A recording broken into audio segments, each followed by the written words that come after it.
뉴스에서는 집단 히스테리니 뭐니 떠들었지만 절대 그런 게 아니었어요. 저도 제 친구들도 심지어 선생님들까지 다 같이 봤다고요. 벌써 4년 전 일이네요. 당시 반 친구들과 모이면 이 이야기는 여전히 금기시되고 있어요. 사람까지 죽은 일이니까요.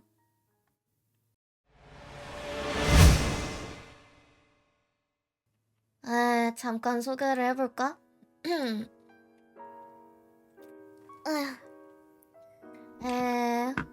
오늘은 괴담 읽어주는 콘텐츠.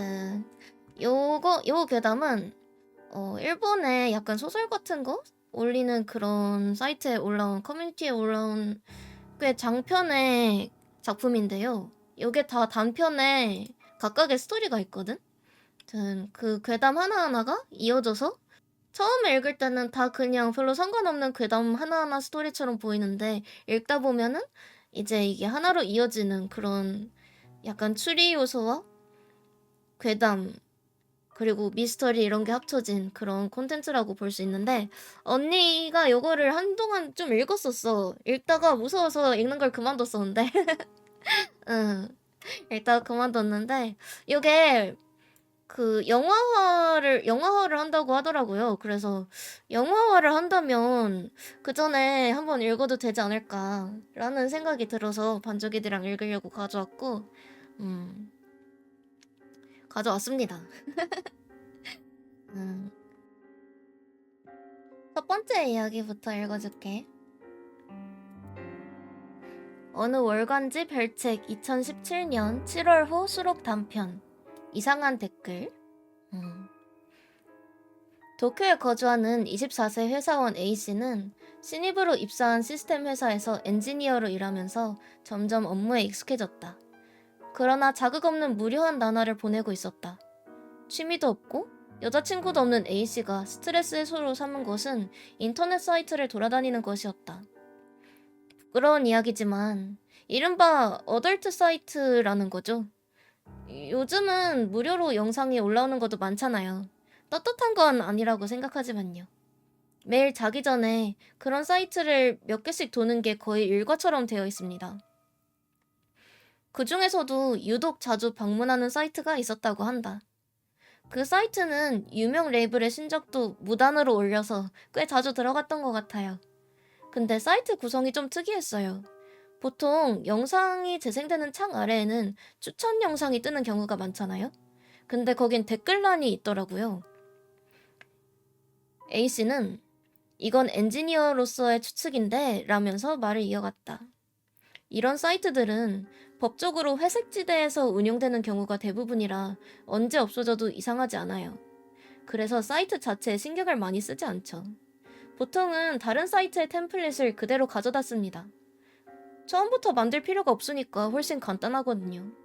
그래서 이 사이트의 댓글란도 원래 있던 걸 그냥 가져온 거라는 인상을 받았어요. 뭐 불법 영상 보면서 댓글로 대화 나눌 사람도 없을 테고요. 그 추측을 뒷받침하듯 댓글이 달리는 경우는 거의 없었고 가끔 있다 해도 영상이 중간에 끊겼다거나 이런 거 말고 신작 좀 올려라 같은 불만투성이었다. 운영 측에서 댓글에 답을 남기는 일도 없었고 사이트에서 댓글 기능이 활발히 사용되는 모습은 아니었다. 어느 날 평소처럼 사이트를 방문한 A씨는 이상한 댓글을 발견했다. 그 영상은 내가 좋아하는 레이블에서 갓 데뷔한 신인 배우의 작품이었어요. 발견했을 때는 오, 운 좋다 싶었는데 다 보고 나서 무심코 아래로 스크롤하던 중에 그 댓글이 눈에 띄었죠. 귀엽다. 우리 집에 오지 않을래? 요거는 히라가나로 다 써있죠. 보통은 일본어는 이제 한자랑 같이 쓰는데 아마 어린이나 한자를 전혀 모르는 사람이 보통 히라가나로 글을 많이 쓰는데 더 읽어드릴게요. 처음엔 인터넷을 잘 모르는 할아버지가 남긴 댓글인가 싶었었어요. 근데 왠지 모르게 이상한 느낌이 들어서 머릿속에서 떠나질 않더라고요. 한 달쯤 지나 같은 여배우의 신작이 올라왔다. 이제 벌써 두 번째 작품이 나왔네? 하고 보는데 또 그 댓글이 있는 거예요. 우리 집에 오지 않을래? 감도 있어. 먹는 감이에요? 직감적으로 같은 사람이 쓴 거라는 걸 알겠더라고요. 당연히 이런 사이트에 댓글을 남겨도 여배우 본인이 볼 리도 없고 문장도 의미불명이니까 소름 끼친다는 느낌이었어요. 그 이후에도 해당 여배우의 영상이 올라올 때마다 같은 스타일의 댓글이 달렸다. 거의 댓글이 없는 사이트였기에 더욱 눈에 띄었다. 나중엔 저도 점점 흥미가 생겨서 그 여배우의 영상이 올라오면 혹시 또 댓글이 달렸나 확인하곤 했어요. 몇 개월 후 또 다시 같은 여배우가 출연한 영상이 올라왔다. 그리고 댓글이 남겨져 있었다. 산으로 오지 않을래? 감도 있어요. 그날 A씨는 직장에서 상사에게 혼난 터라 기분이 가라앉아 있었다. 그리고 머릿속에 이상한 호기심이 떠올랐다. 그냥 장난삼아 한번 놀려볼까 싶었어요. A씨는 댓글에 답글을 남겼다. 산으로 오지 않을래? 감도 있어. 항상 댓글 남겨주셔서 감사합니다. B입니다. 출연 여배우 이름. 집이 어디세요? 댓글을 단 후 별 생각 없이 하루를 마쳤고 그 일도 금방 잊어버렸다. 그것을 다시 떠올린 것은 새롭게 올라온 같은 여배우의 영상이었다. 댓글란엔 이렇게 적혀 있었다. 왜 안 와? 계속 기다리고 있는데. 순간 너무 놀라서 이전에 내가 남긴 댓글이 있던 영상 페이지로 달려갔어요. 근데 거기엔 내 장난 댓글에 대한 또 다른 답글이 달려 있었어요. 산으로 오지 않을래? 감도 있어. 항상 댓글 남겨주셔서 감사합니다. B입니다. 집이 어디세요? 실제 주소이므로 생략. 번지수까지 전부 적혀 있었어요. 진짜 기겁했죠. 상대가 장난이 아니라는 걸 깨달았고 동시에 내가 진짜 위험한 사람한테 장난을 쳐버렸구나 싶었어요. 두려움에 사로잡힌 A씨는 문득 호기심이 발동해 그 주소를 지도 앱에 검색해봤다. 딱히 목적이 있었던 건 아닌데 이렇게까지 이상한 사람이 사는 곳이 어떤 곳인지 궁금했어요. 그리고 검색 결과를 보고 경악했다. 집이 아니었어요. 신사였어요. 그것도 시골에 엄청 오래된 신사. 스트리트 뷰로 보니까 작은 산 위에 있는 신사 같더라고요. 산기슭에 도로 옆에 낡은 토리가 세워져 있었고 거기서부터 본당까지 이어지는 돌계단이 길게 뻗어 있었어요. 본당도 다 망가져서 거의 폐허처럼 보였고요. 이제 더 이상 엮이기 싫어서 그 사이트 자체를 거의 들어가지 않게 되었어요. 그런데 한번 무심코 접속했던 적이 있었어요. 마침 또 그 여배우의 영상이 올라와 있었는데 거기엔 그렇게 적혀 있었다. 시집 와라. 근데 이 시집 와라가 거시일에세요라고 히라가나로 써 있는데 약간 언니가 찾아보니까 사어 같은 거래요. 약간 요즘 쓰는 말은 아니고 이제 뭐라고 하지? 신부로 들어와라? 약간 이런 느낌의 말이래요. 이런 식으로 에피소드가 한 편씩 이어지는 나랑 혼례해 주시오? 근데 또 이게 또 말이 말투가 좀 무섭지. 전반적으로 댓글 쓴 게 이상하잖아요. 예를 들면 전부 다 히라가나로 쓴 것도 굉장히 수상하고 처음에 이거 보고 카키라고 하면은 카키라는 단어가 또 있으니까 이게 뭐 어느 카키일까 고민을 했는데 감이더라고요. 일본어 약간 이런 게 많아가지고 보통은 한자를 쓰는데 히라가나로 다 쓴 그런 케이스. 근데 산만 한자로 쓴 그런. 그리고 2번이나 감이 있다고 강조한 것도 이상해. 그러니까 반복되는 게 무서워. 그치. 그래서 약간 일본을 알아야 조금 수상한 걸 느낄 수 있는 그런 작품이라서 언니가 이제 일본어를 띄워놓고 약간 해석을 해주면서 읽어주도록 할게요. 그치. 감이 맛있는 신사일 수도 있지. 폐허 신사일 수도 있지. 그리고 여기서는 산으로 오지 않겠습니까? 감도 있습니다. 여기까지는 존댓말을 썼는데 근데 그 뒤에는 이제 왜 오지 않아? 계속 기다리고 있다. 이런 식으로 이제 단답형으로 대답을 하기 시작한 것 같아. 그래서 여기서부터 약간 빡친 것 같아. 왜 안 오냐고 하면서. 산 정도는 사실 언니가 초등학교를 일본에서 좀 다녔거든요. 진짜 초등학교 1학년 때 배우는 그런 기초 한자거든. 아무튼 여기서 어느 정도 살짝 추리가 가능한 그런 첫 번째 에피소드였습니다. 그러면 두 번째 에피소드 읽어줄게요. 나라현 실종소녀 사건의 새로운 진실이 1989년 3월 14일 모 주간지.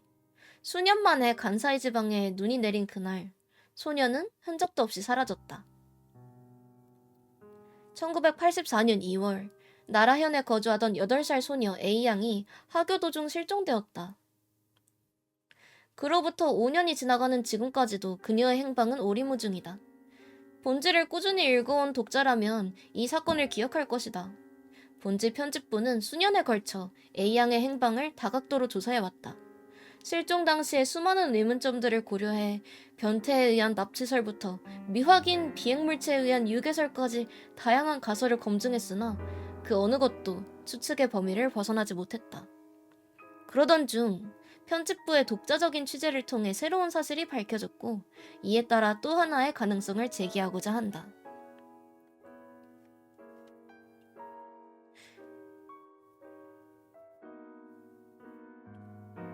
이 사건이 미스터리로 남아있는 가장 큰 이유는 실종 당시의 상황이 너무나도 비현실적이었기 때문이다.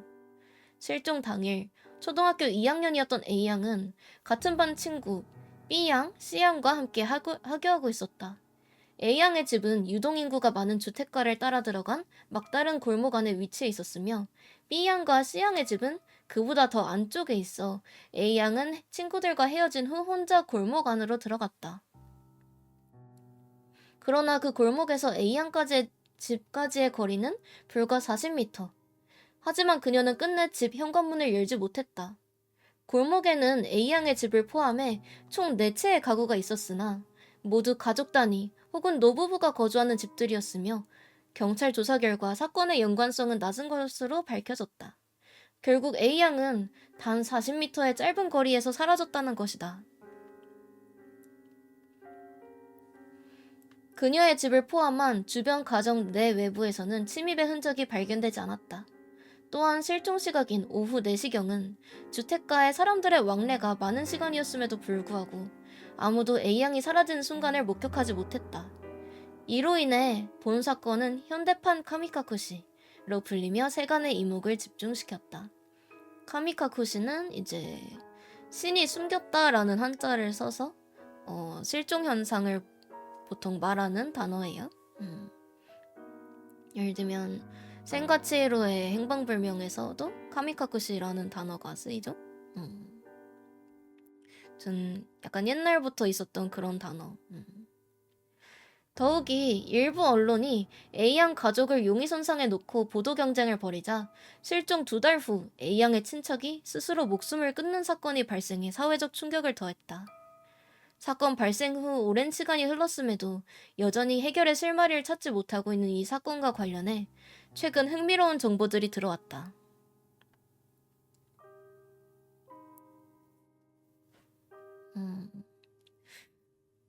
심령실험 1988년 7월 13일 오후 9시부터 10시 사이 모 방송국에서 TV의 힘 행방불명자를 찾아서 스페셜이라는 특별 프로그램이 방영되었다. 실종 사건들을 소개하며 생방송으로 시청자들의 제보를 받는 내용이었다. 이 방송에서 A양 사건이 주요 사례로 다뤄졌으며 사건 소개와 함께 미국에서 온 영능력자 B씨가 그녀의 위치를 찾아내는 심령 실험을 진행했다. 그는 A양의 사진과 일본 지도, 긴키 지방 지도를 활용해서 심령 조사를 진행했다. 그런데 영능력자는 실험을 마친 후 다소 동요한 듯한 모습을 보이며 이렇게 말했다. 유감스럽지만 A양은 살아있진 않다고 생각합니다. 하지만 이상한 점이 있습니다. 보통 사망한 사람은 영시하면 사진 속 인물이 흐릿하게 보이는데 A양의 모습은 또렷합니다. 이런 경우는 처음이라 놀랐습니다. A양은 살아있지도 죽어있지도 않다고밖에 설명할 수 없습니다. 또한 그녀의 위치를 묻는 리포터의 질문에 그는 긴키 지방의 B 지역을 가리켰다. 하지만 그곳은 A양의 자택과 상당히 떨어져 있었으며 방송에 출연한 A양의 어머니는 A양뿐만 아니라 가족 중 누구도 가본 적 없는 곳이라고 말했다. 방송에서는 해당 지역을 후속 조사하겠다고 발표했으나 이후 별다른 추가 보도는 없었다.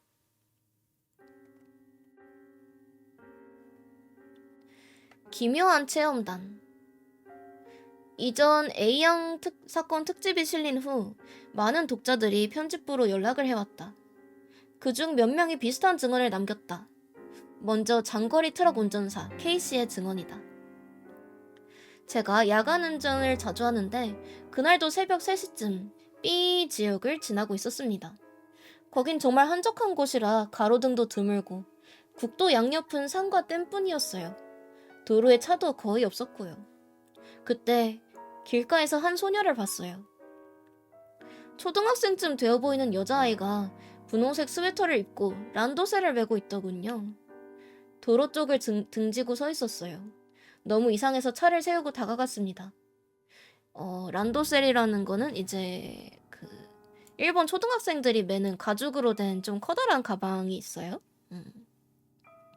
그래서 란도셀을 메고 있으면 이제 초등학생이다 라고 알 수 있는 그런 거죠. 보통 사람이 다가가면 반응을 보이잖아요. 그런데 그 아이는 미동도 없이 계속 숲 쪽을 향해 서 있었어요. 순간 이거 혹시 귀신인가? 하는 생각이 들었죠. 하지만 만약 실제로 길을 잃은 아이라면 그냥 두고 갈 수 없으니까 조심스럽게 괜찮아? 집이 어디야? 라고 말을 걸며 얼굴을 들여다봤어요.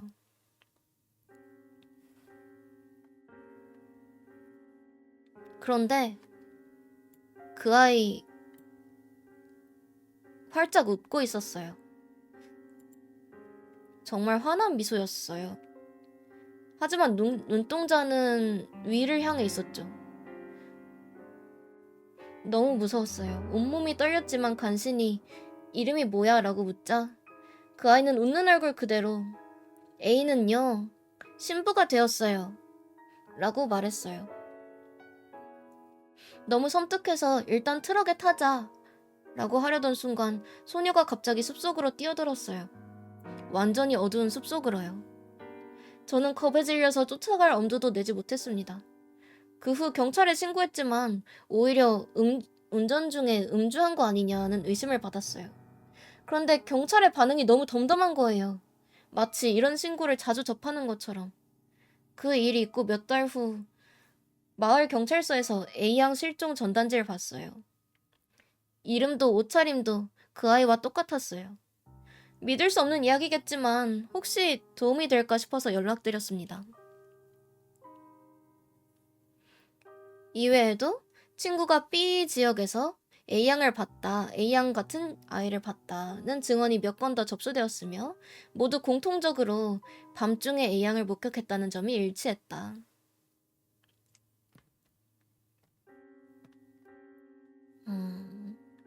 그리고 대부분의 케이스에서 말을 걸어도 도망치거나 말을 걸기 전에 A양 쪽에서 도망쳐버렸다는 내용이 있었다. 마지막으로 친족의 죽음. 본 기사 서두에서도 언급한 바와 같이 A양의 실종 2달 후 한 친족이 자살했다. 일부 무책임한 언론은 이를 정신적 고통 끝에 선택한 극단적인 결정이라고 보도했으나 관계자들의 증언에 따르면 사실은 다를지도 모른다. 기존 보도에서는 단순히 친족이라는 표현만 사용되었고 A양 실종 사건이 초래한 비극적 결과 중 하나로 간략히 다뤄졌을 뿐이다. 그러나 자살한 인물은 A양의 부친 측 삼촌인 MC였다. 먼저 MC는 A양의 가족과 함께 살지 않았다. 여튼 다른 현에 있는 한 시공관리 회사의 독신 기숙사에서 생활했으며 A양 가족과의 교류는 몇 달에 한 번 있을 정도로 많지 않았다. A양 실종 약 3주 전, 그는 A양 가족의 초대로 점심 식사를 함께한 적이 있지만 평소 특별히 가까운 관계를 유지했던 것은 아니라고 한다. 여기서 한 가지 더 주목해야 할 점이 있다. MC가 근무하던 시공관리 회사는 주요 업무로 댐 관리를 담당했으며 그 중에는 B 지역의 B댐도 포함되어 있었다. 그리고 바로 그 MC가 1월부터 파견 근무를 나간 곳이 다름 아닌 B댐이었다. MC가 스스로 목숨을 끊었을 당시 유서는 발견되지 않았다. 이러한 정황을 종합해볼 때 본 편집부는 MC가 A양의 실종에 어떤 형태로든 관련이 있을 가능성을 배제할 수 없다고 보고 있다. 하지만 현재까지 이를 뒷받침할 명확한 증거는 없으며 어디까지나 가설의 단계에 불과하다. 본지는 앞으로도 진상규명을 위해 추가 조사를 지속해 나갈 예정이다. 라는 게 두 번째 이야기, 두 번째 괴담이었네요. 두 번째 스토리에서는 이제 실제로 실종된 여자아이에 대한 이야기가 나왔죠. 89년에 실종된 아이가 지금 살아있는지 죽었는지도 확인이 안 되는데 목격담이 자꾸 보이고 그리고 5년 뒤면은 사실 시간이 많이 지났잖아요. 근데도 같은 복장으로 있을 리가 없잖아. 초등학교 8살 아이면은 5년이면은 그래도 성장도 하고 할 텐데. 근데도 실종됐을 당시에 복장 그대로 산길에서 밤에 발견된다는 게 또 굉장히 수상하죠. 여기서 주목할 내용은 모 지역이 계속 언급된다는 거. 여자아이가 발견된 모 지역. 근데 부모님도 A양도 한 번도 간 적 없는 지역이고 친척인 MC가 시공관리 회사로 담당하던 댐이 있던 곳이다. 라는 게 두 번째 이야기였습니다.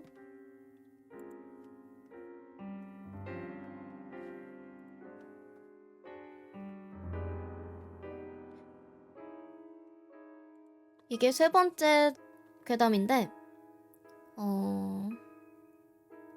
이전에 읽어줬던 두 개의 괴담은 이제 다른 제목이거나 어느 잡지 월간지에서 발췌한 내용이었잖아요. 이 작품은 제목이 이 전체 시리즈의 제목이야. 긴키지방의 어느 장소에 대하여.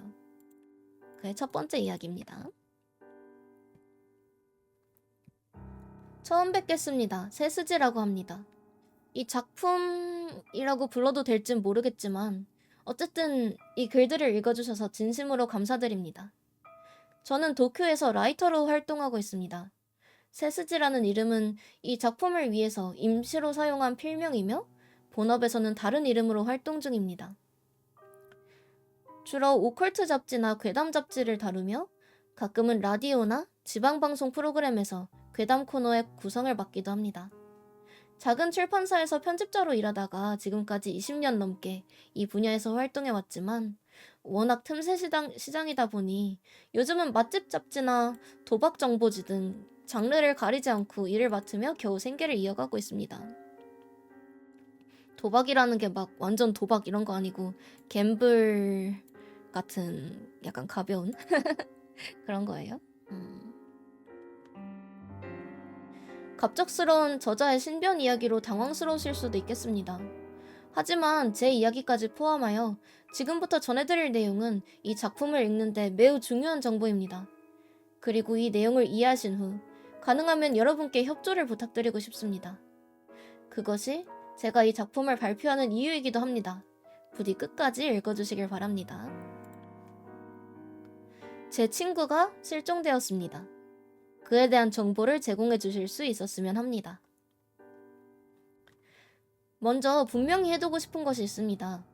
이 작품에 실린 글들의 저자는 제가 아닙니다. 실종된 제 친구 오자와 군도 아닙니다.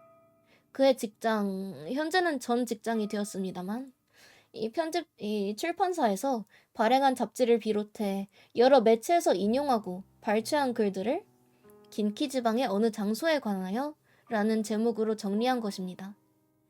그리고 이 작품에 수록된 모든 글은 어느 장소에 관한 내용을 다루고 있습니다.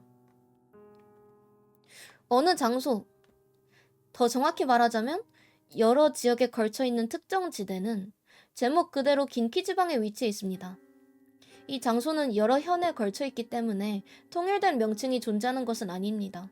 하지만 지도를 펼쳐보면 아마 한 번의 손으로 둥글게 둘러쌀 수 있을 만한 구역일 것입니다. 이곳에 대한 정보를 독자 여러분께 알려드리고 싶지 않은 이유가 있습니다. 따라서 본문에서 이 구역에 해당하는 지명의 고유 명사는 모두 B와 같이 가려두었습니다. 아직까지도 행방을 알 수 없는 오자와군과 처음 만난 것은 지금으로부터 약 4년 전, 일본이 코로나의 위협에 직면하기 1년 전이었습니다. SNS를 통해 알게 된 호러 애호가들의 모임, 이른바 오프 모임에서였습니다. 저 역시 호러 마니아라서 직업적으로도 소재를 찾을 겸 이러한 모임에 자주 참석하곤 했습니다. 그날은 코엔지의 한 카페에서 소규모로 열린 호러 영화를 주제로 한 커뮤니티 모임이었던 것으로 기억합니다. 오자와군은 당시 여자친구와 함께 참석했습니다. 몇 개월 후 헤어졌다고 하네요. 사실 호러를 좋아한 건 그의 여자친구였고, 오자와군은 호러뿐만 아니라 다양한 영화를 좋아하는 편이었습니다. 하지만 그는 호기심이 많은 사람이었기에 각자 열띤 토론을 벌이는 참가자들의 호러 영화 이야기에도 열심히 귀를 기울였고, 제 옆자리에 앉아 적극적으로 말을 걸어왔습니다. 덕분에 저도 모임의 원래 취지에서 벗어나 라이터로서 경험한 괴담이나 도시전설을 들려주곤 했습니다. 당시 그는 대학교 2학년이었고 저와는 거의 2바퀴 차이가 날 정도로 나이가 달랐지만 뜻밖에도 대화가 잘 통했습니다. 오자와 군도 그런 점이 무척 기뻤던 것 같습니다. 그 오프 모임을 계기로 우리는 SNS에서 가끔 서로의 근황을 주고받는 사이가 되었습니다.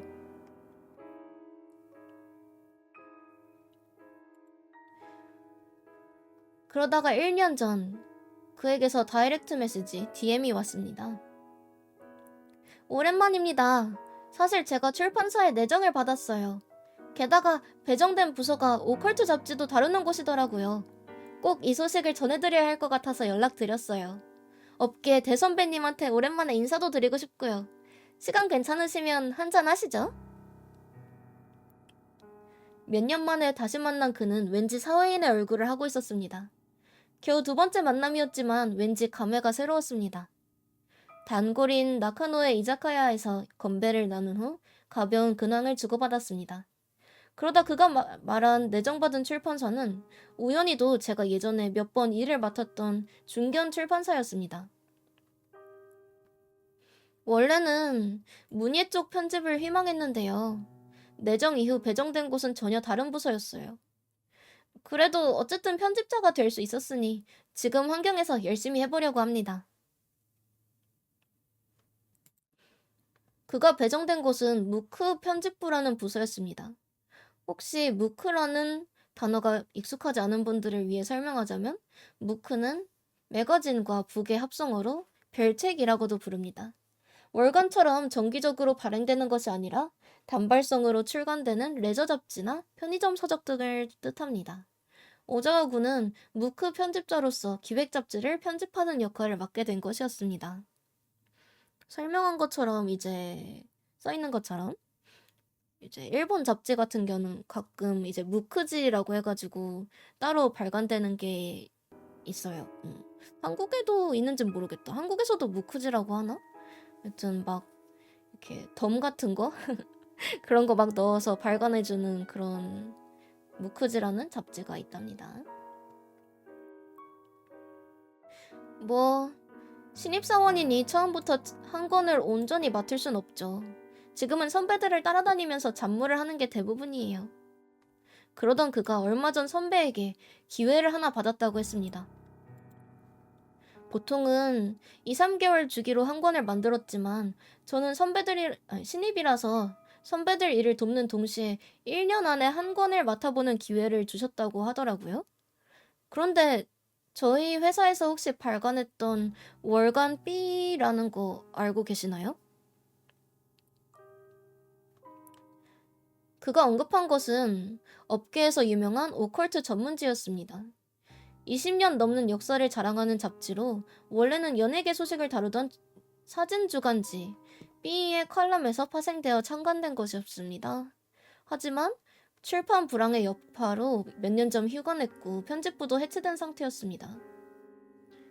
보통 다음 편에 괴담 같은 거나 심령 리포트, 도시전설, 뭐 미해결 사건이나 UFO 이런 거를 다루는 작품이라고 하네요. 약간 오컬트 좋아하는 사람이나 호러 좋아하는 사람들을 타겟으로 한 그런 잡지. 하지만 출판 불황의 여파로 몇 년 전 휴관했고 편집부도 해체된 상태였습니다. 이후에는 별책 B라는 이름으로 무크지의 형태로 비정기적으로 발간되거나 편의점 서적으로 출판되었습니다. 저 역시 초창기에는 해당 잡지에서 여러 차례 집필했으며 휴관 이후에도 간혹 원고 의뢰를 받았던 적이 있었습니다. 다만 최근에는 더 이상 연락이 오지 않았습니다.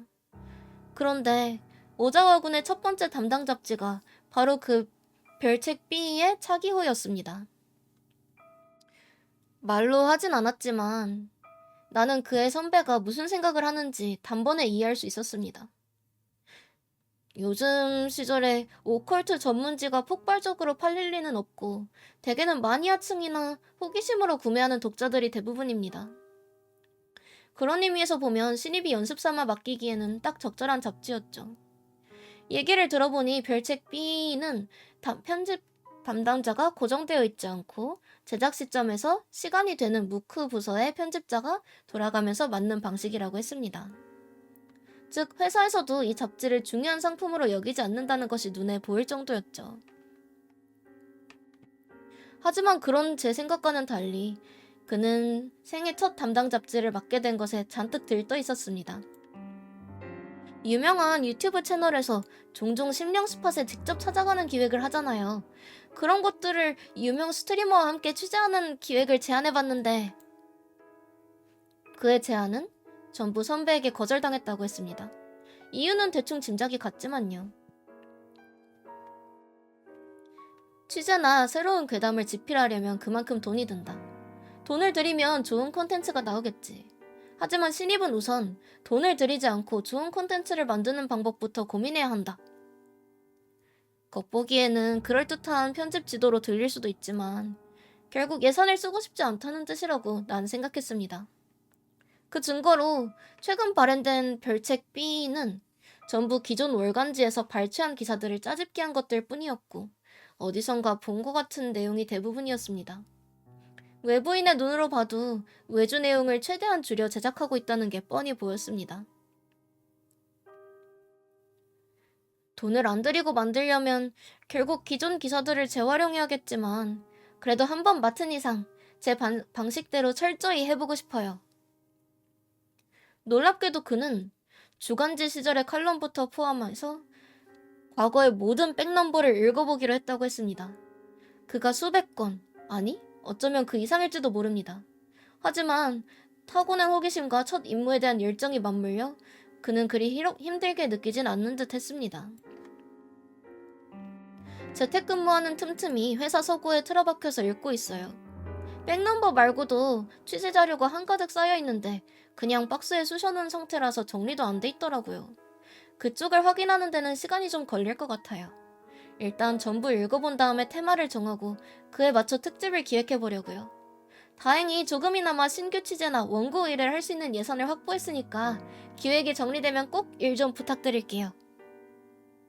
친구의 첫 프로젝트에 함께할 수 있다는 게 나로서도 무척 기쁜 일이었고 나는 바로 승낙했습니다. 그리고 한 달쯤 지난 후 그에게 다시 연락이 왔습니다. 까지가 이제 세 번째. 이 긴키즈방의 어느 장소에 관하여 라는 작품에 대한 심지 근원이 되는 이야기입니다. 나온 것처럼 어딘가에서 계속 발췌한 이야기들의 모음이라고 설명하죠. 언니는 요거 좀 재밌었어. 요 네 번째 이야기가 꽤 취향이었는데 굉장히 흥미로운. 왜냐면 괴담하면은 그런 거 많잖아요. 학교 괴담이라던가 학교에서 벌어진 괴담이라던가. 여튼 그 어릴 때 학생들이 모여 있는 곳에서 있었던 일, 약간 첫 단체 생활 이런 거에 등장하는 학교 이야기는 무서운 게 많잖아. 그래서 언니가 꽤 재밌게 읽었던 작품 시리즈였던 것 같아요. 임간학교 집단 히스테리 사건의 진상 2006년 4월호 간사이의 명문 사립 R 중학교는 2002년에 보도된 임간학교 집단 히스테리 사건으로 전국적인 주목을 받았다. 학생을 비롯한 다수의 목격자가 증언한 그 사건의 내용은 통상적으로는 믿을 수 없는 일이었다. 괴이한 사건으로 많은 미디어에서 떠들썩했지만 공식적으로는 집단 히스테리가 원인이라는 결론이 내려졌다. 그러나 당시 이 학교의 2학년생이었으며 사건을 직접 목격했다는 A씨와의 단독 인터뷰를 통해 우리는 다시 한번 이 사건의 진상을 들여다보기로 했다. 다음은 그 인터뷰 전문이다. 뉴스에서는 집단 히스테리니 뭐니 떠들었지만 절대 그런 게 아니었어요. 저도 제 친구들도 심지어 선생님들까지 다 같이 봤다고요. 벌써 4년 전 일이네요. 당시 반 친구들과 모이면 이 이야기는 여전히 금기시되고 있어요. 사람까지 죽은 일이니까요. 제가 다녔던 사립중학교에서는 2학년이 되면 임간학교 같은 형태로 야외 활동을 가요. 선배들은 오카야마 쪽으로 갔었다던데 저희 기수부터 행선지가 바뀌었어요. B에 있는 보양소라고 해야 할까요? 뭐 그런 곳이었어요. 아시죠? 뉴스에서도 엄청 나왔으니까요. 막 지어진 곳이라서 엄청 깔끔했고 평소에는 회사 연수 같은 데도 쓰인다고 했어요. 흔한 그 청소년 자연의 집 같은 낡고 허름한 시설이 아니었거든요. 다들 기대하면서 갔죠. 낮에는 가벼운 등산 같은 워크랠리를 하고 근처 캠프장에서 밥 해먹고 저녁에는 보양소 식당에서 다 같이 밥 먹은 뒤에 반별로 장기자랑 같은 걸 했어요. 꽤 재밌었죠. 그리고 아마 밤 8시쯤이었을 거예요. 취침 시간까지 각자 방에서 자유시간을 가졌거든요.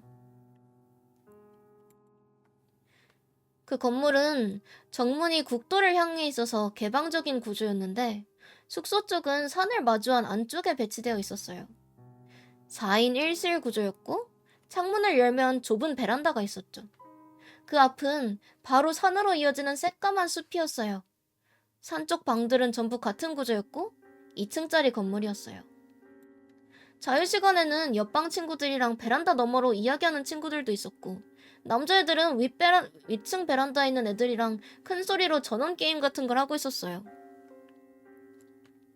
저는 그때 방에서 친한 친구들이랑 트럼프를 하고 있었는데 점점 베란다 쪽에서 시끄러워지더라고요. 궁금해서 나가 있는 애한테 뭐냐고 물어봤더니 이상한 소리가 들려 라는 거예요.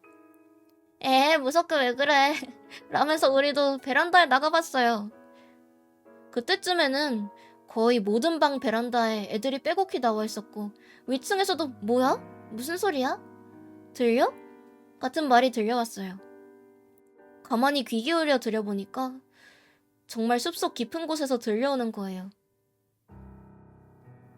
어이. 그게 도움을 요청하는 다급한 목소리가 아니라 그냥 누군가를 부르는 것처럼 일정한 간격으로 들렸어요.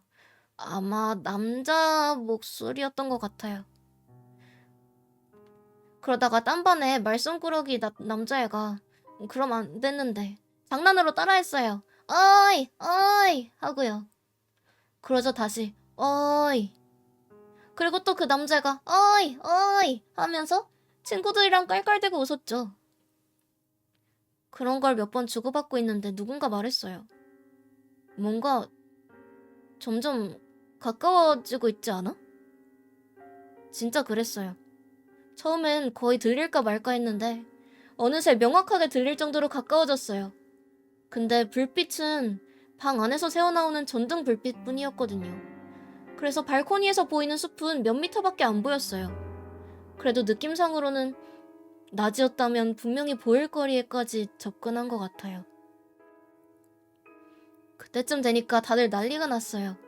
무서워라면서 방 안으로 도망치는 애들, 선생님 불러올게 하는 애들, 사방에서 온갖 소리가 다 들렸죠. 저요? 물론 무서웠죠. 근데 그보다 호기심이 더 컸어요. 그리고 제 방 친구들도 전부 아직 발코니에 있었고, 우리도 숲을 계속 바라봤죠. 그때였어요. 옆방 발코니에 있던 여자애가 숲을 향해 크게 물었어요. 무슨 일 있으세요? 그 애는 다른 반의 반장이었어요. 게다가 학생회도 출마했었죠. 저는 얼굴 정도는 아는 애였어요. 걔 성격상 장난으로 그런 게 아니라 진심으로 확인하려고 그랬던 거겠죠. 다른 애들도 자연스럽게 그 애가 한 질문에 대한 대답을 기다리는 분위기가 되었어요. 그리고 그 순간 모든 소음이 싹 사라졌어요.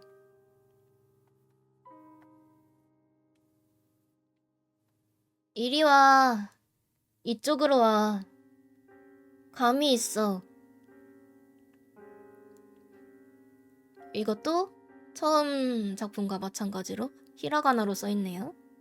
일본어로는 오이데, 고찌니 오이데, 가키가 아르요 라고 했다고 하네요. 분명히 들렸어요. 근데 뭐랄까 감정이 전혀 없는 목소리였어요.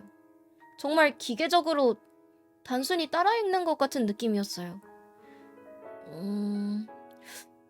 일본어의 의미를 모르는 외국인이 단어를 읊는 것 같다고 해야 할까? 아니면 사람 흉내를 내는 동물이 말하는 것 같았어요. 다들 무서움보다 어이가 없어져서 멍해져 있었어요. 그리고 반장이 다시 물었어요. 목소리가 약간 떨리는 목소리로. 무슨 뜻이에요?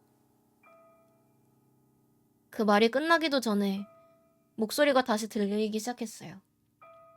이리 와, 이쪽으로 와. 감 있어. 이리 와, 이쪽으로 와. 감 있어. 이리 와, 이쪽으로 와. 감 있어. 이리 와, 이쪽으로 와. 감이 있어. 계속 반복되는 거예요. 다른 베란다에 누군가가 깍 하고 소리를 질렀어요. 그러자 다들 정신 나간 것처럼 방 안으로 뛰어들었어요. 저희도 울면서 황급히 방으로 들어가려던 순간 갑자기 어이 누구냐? 라고 고함치는 소리가 들렸어요. 선생님이 온 거였어요. 제 방에서는 각도가 안 나와서 못 봤지만 2층 어딘가에 있는 발코니에서 선생님이 있는 것 같았어요. 그리고 그 순간 후레쉬 불빛이 숲을 훑었어요. 선생님이 손전등을 비춘 거였죠.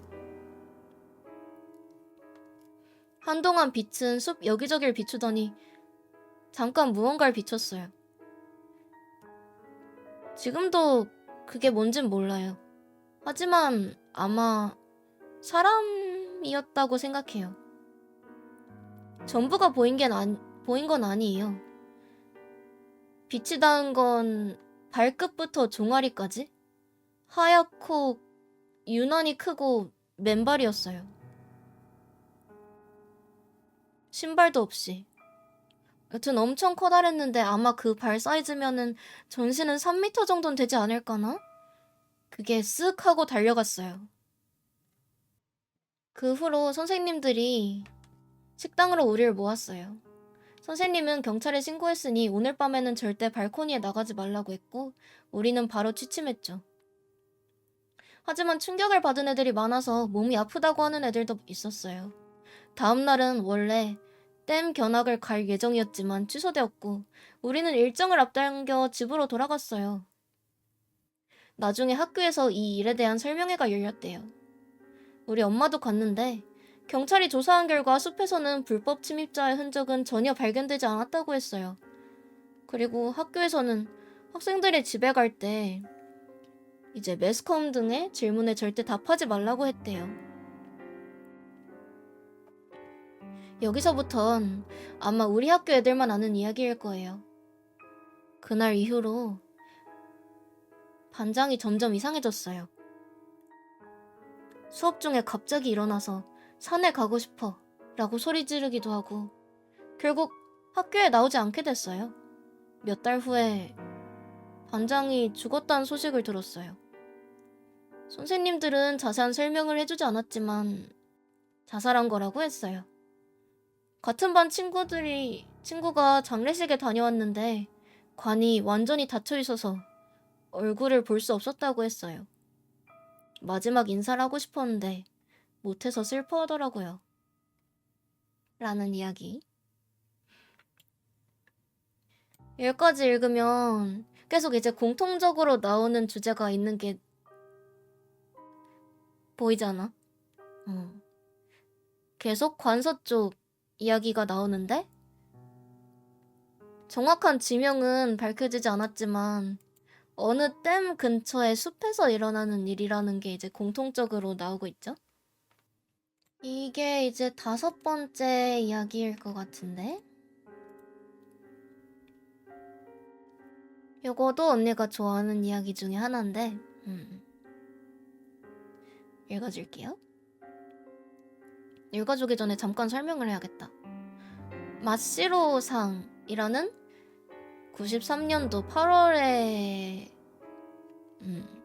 발행된 이야기인데 마시로라는 거는 이제 새하얗다는 뜻이고 상은 모모씨 이렇게 불러가지고 뭐 새하얀씨 이런 식으로 해석할 수 있겠네요. 월간지 1993년 8월호에 게재된 단편 마시로상 새하얀씨.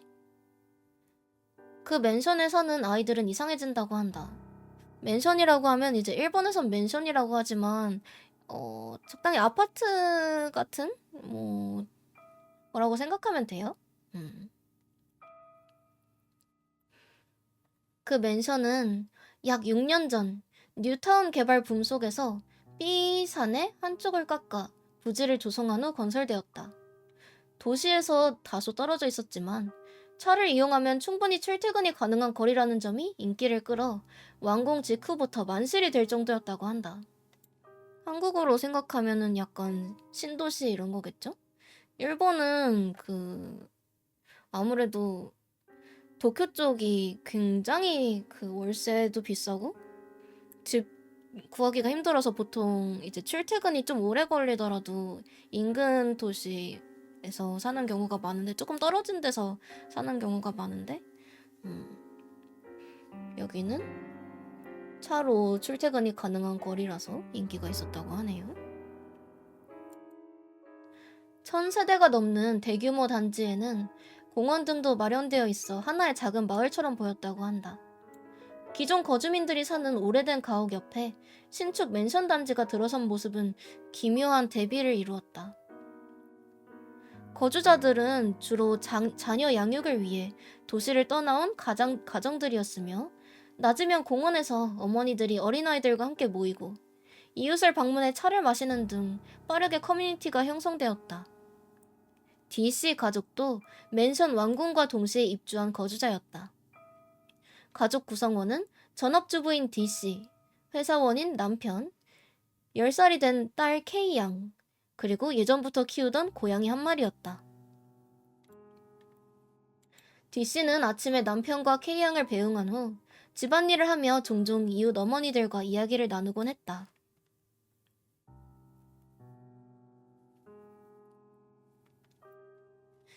이상한 점을 깨달은 건 이사한 지 몇 개월쯤 지났을 무렵이었다. K양의 상태가 이상해지기 시작했다. 이전에도 또래 아이들처럼 고집을 부리는 일이 있었지만 이사 온 후에는 그 양상이 조금 달랐다. 키우던 고양이의 꼬리를 일부러 밟거나 마트에서 생식품 코너에 토마토를 지디겨버리는 등 나이에 맞지 않는 행동이 눈에 띄기 시작한 것이다. 그때마다 꾸짖으면 일단 말을 듣긴 했지만 시간이 지나면 다시 비슷한 장난을 반복하는 상황이 계속되었다. DC는 남편과 상의한 끝에 환경 변화로 인한 스트레스일 가능성을 고려해서 조금 더 지켜보기로 했다. 그러던 어느 날 친한 어머니들과 대화를 나누다가 이 문제를 가볍게 털어놓았는데 놀랍게도 비슷한 연령대의 아이를 둔 어머니들이 같은 고민을 하고 있었다. 나비를 잡아 날개를 뜯어서 모래에 묻어버린다. 위층에서 화분을 던진다. 지나가는 유모차를 발로 찬다. 등 이사 오기 전에는 하지 않았던 악질적인 장난이 늘어났다는 것이다. D씨는 며칠 전 맨션 단지 내에서 초등학생 정도로 보이는 아이들이 화단에 꽃을 뽑아 던지는 모습을 보고 그 자리에서 주의를 준 일이 떠올랐다. 어머니들은 아이들이 전학 간 초등학교가 문제일 가능성을 의심했다. 이 맨션에 거주하는 아이들은 자연스럽게 같은 초등학교에 다닐 수밖에 없었고 하루 중 많은 시간을 그곳에서 보내고 있었기 때문이다. 그 학교는 원래 지역 아이들이 다니던 오래된 학교였으나 맨션 건설에 맞춰 교사를 신축하고 교직원을 증원해 전입생들을 받아들이기 시작했다. 그 결과 학교에는 지역 아이와 맨션 아이가 섞여 있는 상태가 되었다. D씨는 학교 공개 수업을 계기로 교사를 찾아가 최근 학교에서 장난이 심해지고 있지 않은지 물었다. 교사는 특별한 이상 징후는 없다고 했지만 잠시 생각하더니 사실 맨션 아이들만 따로 모여서 하는 비밀 놀이가 있는 것 같다고 말했다. 이 놀이는 지역 아이들은 참여할 수 없는 규칙이 있었고 소외된 지역 아이들이 울면서 교사에게 상담을 요청하는 일도 있어서 교내에서도 약간 문제가 되고 있다는 것이다. D씨는 그날 집에 돌아와 K양에게 이 놀이에 대해 물었다. 처음에는 말하길 주저하던 K양이었지만 절대로 다른 사람한테 이야기하지 않겠다는 약속을 받고서야 입을 열었다.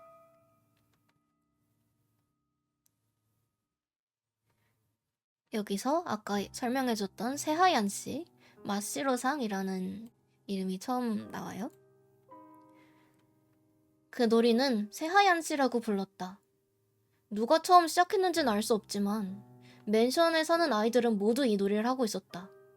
그리고 세하얀 씨는 어른이나 지역 아이들은 절대 참여할 수 없었다. 지역 아이들이라고 자꾸 하는데 이제 이 지역에 원래 살던 맨션에 살지 않는 사람들 얘기하는 거예요. 맨션 아이들만의 비밀스러운 놀이였기 때문이다. 세하얀 씨는 얼핏 술래잡기와 비슷했다. 참가 인원은 4명에서 6명 정도? 하지만 정확한 규칙은 없었다. 먼저 남자아이들과 여자아이들로 나눈다. 남자아이들이 가위바위보를 해서 진 아이가 세하얀 씨가 된다. 가위바위보가 진행되는 동안 여자아이들은 뛰어서 도망친다. 세하얀 씨가 된 남자아이는 여자아이 중 한 명을 쫓아가서 붙잡아야 한다. 다른 아이들은 세하얀 씨를 도와 여자아이의 위치를 알리거나 도망치는 걸 방해하지만 직접 손을 대선 안 된다. 그러니까 마시로상 세하얀 씨 외에는 여자애들의 그러니까 물리적으로 손을 대선 안 된다라는 규칙이 있는 거예요. 세하얀 씨가 여자아이를 붙잡으면 미가와리 대신 바칠 것? 미가와리가 이제 몸을 대신한다라고 해서 보통 이렇게 뭐라고 하지? 재물 같은 거라고 생각하면 되겠죠? 대신 바칠 것, 재물을 요구한다. 내용은 때때로는 지우개, 때로는 양말처럼 매번 달라졌다. 여자아이는 반드시 대신 바칠 것을 내놓아야 했다. 그렇지 않으면 무서운 일이 일어나기 때문이다. 잡힌 여자아이가 대신 바칠 것을 내놓아야만 세하얀 씨는 끝났다. 몇 시간이 걸리든 며칠이 걸리든 대신 바칠 것을 바칠 때까지 놀이는 끝나지 않는다. 그동안 붙잡힌 여자아이는 아이들에게 무시당하는 벌을 받는다.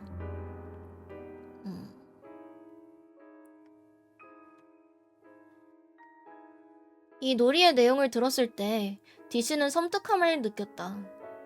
단순한 아이들의 놀이가 아니라 뭔가 그 이상의 더 불길한 것처럼 느껴졌다. 그날 밤 가족들이 잠든 조용한 집에서 D씨는 현관문이 닫히는 소리를 들었다. D씨와 남편은 같은 방에서 자고 있었다. 그렇다면 방금 문을 연 사람은 아이 방에서 혼자 자고 있는 K양일 수밖에 없었다. D씨가 서둘러 침실을 나가보니 현관 앞에서 K양이 신발을 벗고 있었다. 방금 막 집으로 돌아온 것 같았다. 이 밤중에 어디에 갔다 온 건지 강하게 추궁하자 K양은 이렇게 답했다. 대신 바칠 것을 주러 갔다 왔어. 누굴 만났는지를 물어봐도 마시로상, 새하얀 씨라고밖에 대답하지 않았다. 이어서 무엇을 주고 왔냐고 물어보자 단 한마디를 중얼거렸다. 미케. 그것은 D씨 가족이 키우던 고양이의 이름이었다. 거실에는 작은 핏자국이 남아있었고 쓰러진 화병에는 핏물이 붙은 털이 엉겨붙어 있었다. D씨 가족은 얼마 지나지 않아 그 맨션을 떠나기로 결심했다. 미케는 보통 일본에서 이제 나비처럼 고양이한테 많이 짓는 이름이죠. 야옹이 뭐 이런 식으로. 라는 맨션에서 일어난 일에 대한 이야기였습니다. 수상하죠? 맨션에 무슨 일이 있었던 걸까?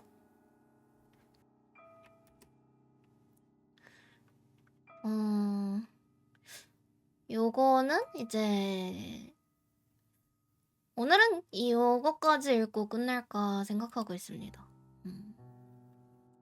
6번째 이야기입니다. 인터넷 수집 정보 1.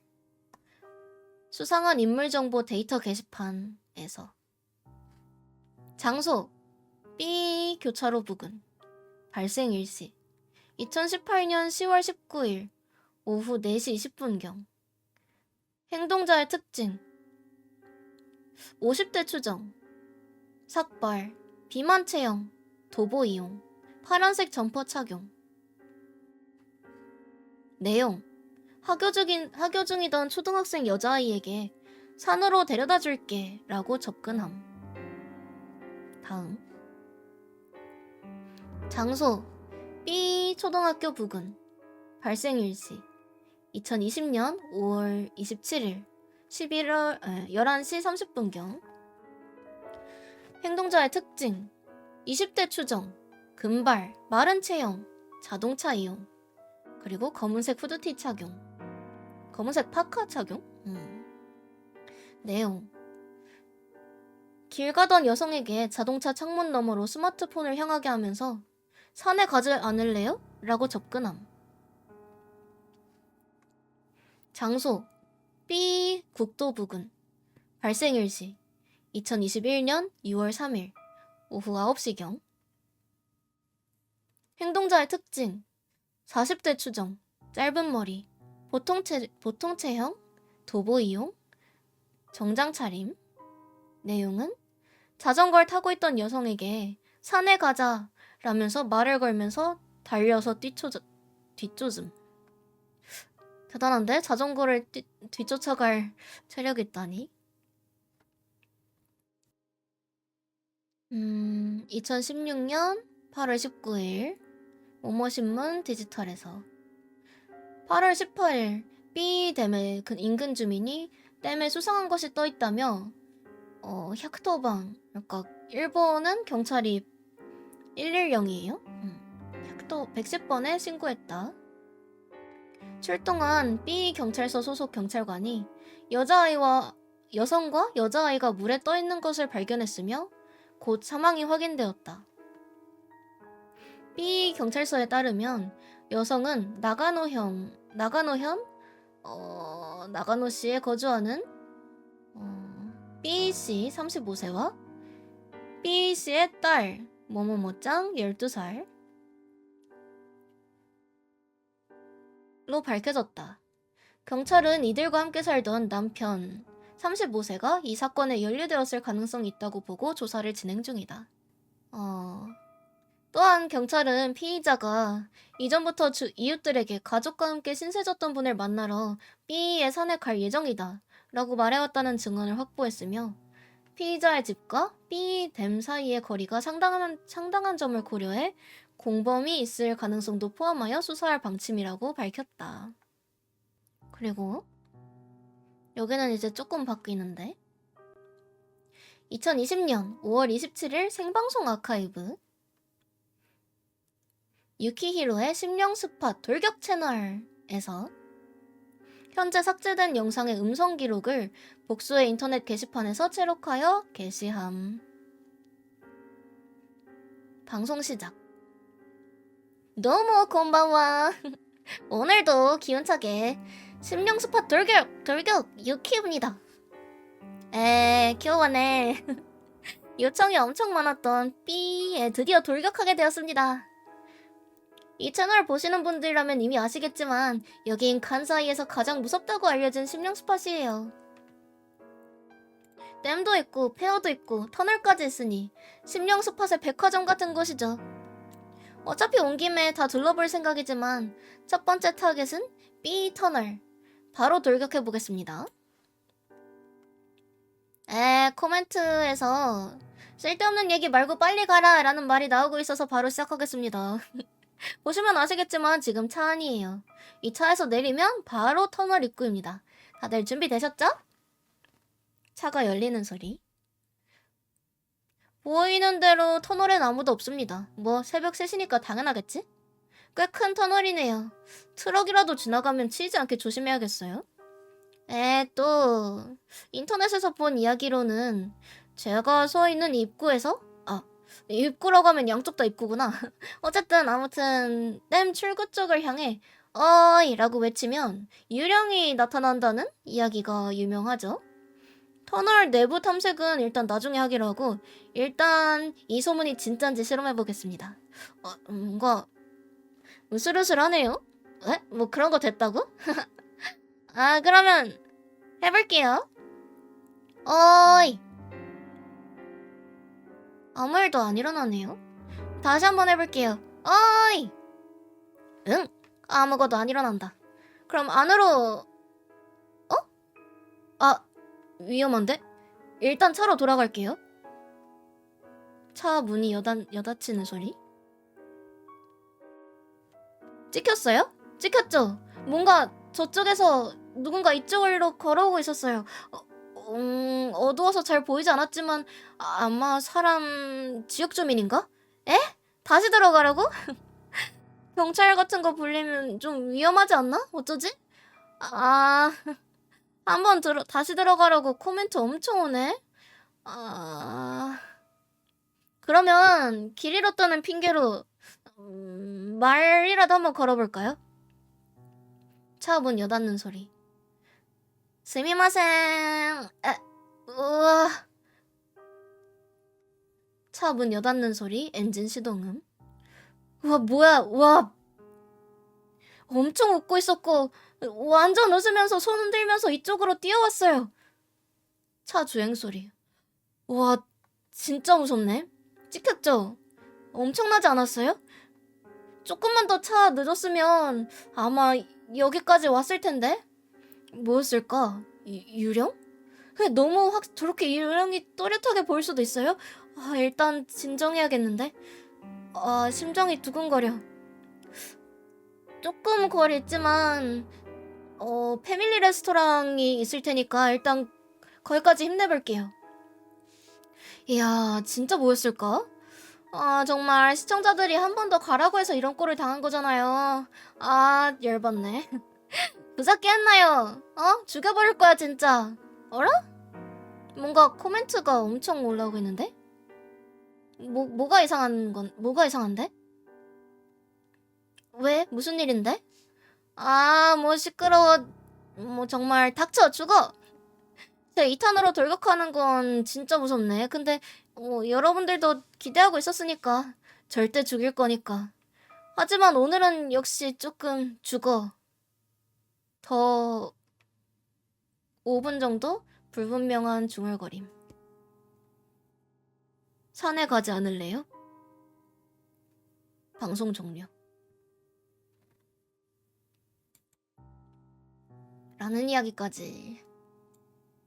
요거는 이제 인터넷에 올라와 있던 기사들을 수집한 내용이었습니다. 지금 6개 정도 스토리를 읽었는데 재밌지 않아요? 이 모든 게 조금씩 이어지는 이 단편집 같은 느낌의 긴키즈방의 어느 장소에 관하여 라는 시리즈였습니다. 다음에 또 번역을 해와서 읽도록 할게요. 아직까지는 뭔가 공통적인 이야기, 그러니까 댐에 대한 이야기, B라는 지역에 대한 이야기, 그리고 젊은 여자 어린이 등을 대상으로 한 무언가 산으로 오자고 이혹하는 목소리.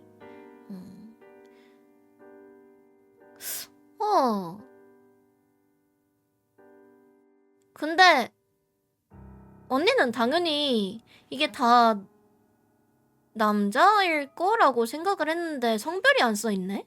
그쵸?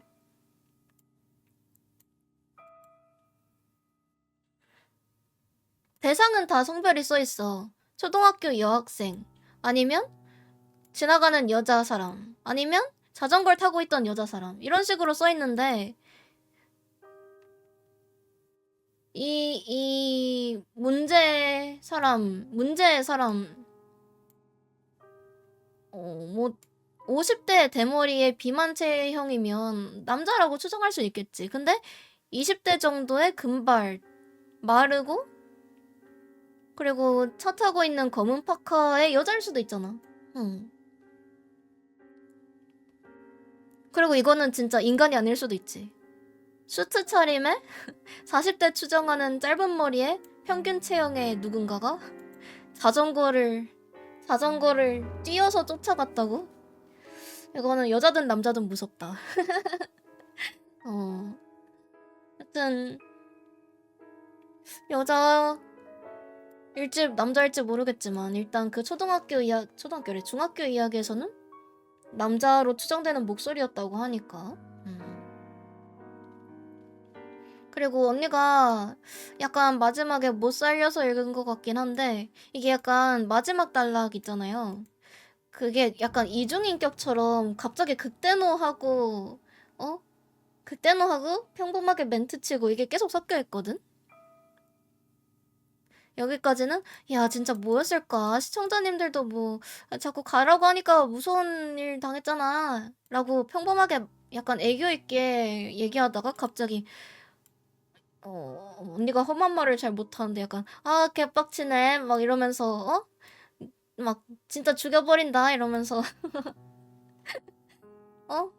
깝치지 마 이러면서 갑자기 극대노하고 근데 또 여기서 갑자기 인격이 바뀌어. 어라? 뭔가 코멘트가 많이 와 있네? 에이 이상하지 않아요 왜 그래요? 하다가 갑자기 또 뭐 궁시렁궁시렁 시끄럽네 죽어 이러다가